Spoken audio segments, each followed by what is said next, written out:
Summer is a season when there's a lot of entertaining going on, and one thing we see a lot, believe it or not, is dogs coming in overdosed on human recreational drugs. Hey, how are ya?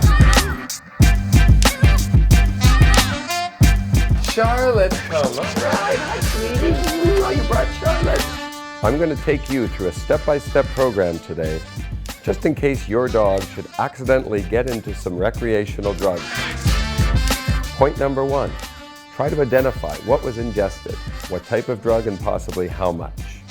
2, get the dog in the car and immediately to the veterinary office. And point 3, be very upfront with your veterinarian.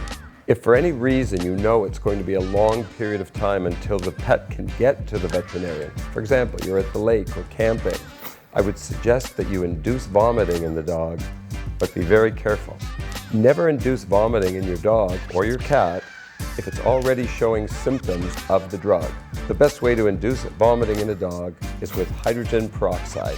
That's 3% hydrogen peroxide that you buy in any drugstore. The dosage for inducing vomiting in a dog is 1 teaspoon of hydrogen peroxide for every 10 pounds your dog weighs. If it's a small dog, you can simply take a teaspoon and have someone hold the mouth open while you put it down the throat. There we go. Excellent.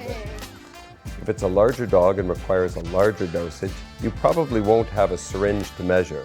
So measure out the teaspoons and use a baster, like a turkey baster, to squirt it down the back of the throat. Never induce vomiting with hydrogen peroxide in a cat. It's very irritating to the throat and intestines. It will cause bleeding in the cat's stomach, and the cat will froth at the mouth and have a very difficult time. Never use any of the home remedies for vomiting you read on the internet or for poison ingestion, such as salt, oil, milk. They either don't work or they're actually toxic to the animal. Even if you have induced vomiting in the dog, still get it to the veterinarian immediately. If the dog seems to have very shallow or stops breathing altogether, you have to administer mouth-to-nose respiration. What I mean by mouth-to-nose respiration is in humans we do mouth-to-mouth. But in a dog, you hold the muzzle shut and you gently blow into the nostril. And you do this 5 or 6 times a minute, and that will help keep the dog breathing.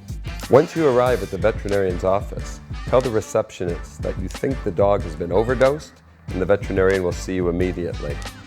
Make sure that you're very upfront and honest with the veterinarian. Tell them what you suspect the dog ate, when, and how much. This will aid the veterinarian in getting to the proper treatment very quickly and not wasting time with unnecessary tests. As a veterinarian, because we see this so often, I suggest you add a few items to your first aid kit for your dog. One would be a bottle of 3% hydrogen peroxide, as I mentioned earlier, and get a syringe from your veterinarian, a 5 ml syringe, which is actually the equivalent of 1 teaspoon. And why don't you just work out the dosage ahead of time for your dog so you're not panicking in an emergency? Even if you're not a recreational drug user, be aware these drugs can turn up in all sorts of places, from music festivals to the dog park and friends' house parties. So always be on the alert when you bring your dog with you, and you can have an enjoyable day.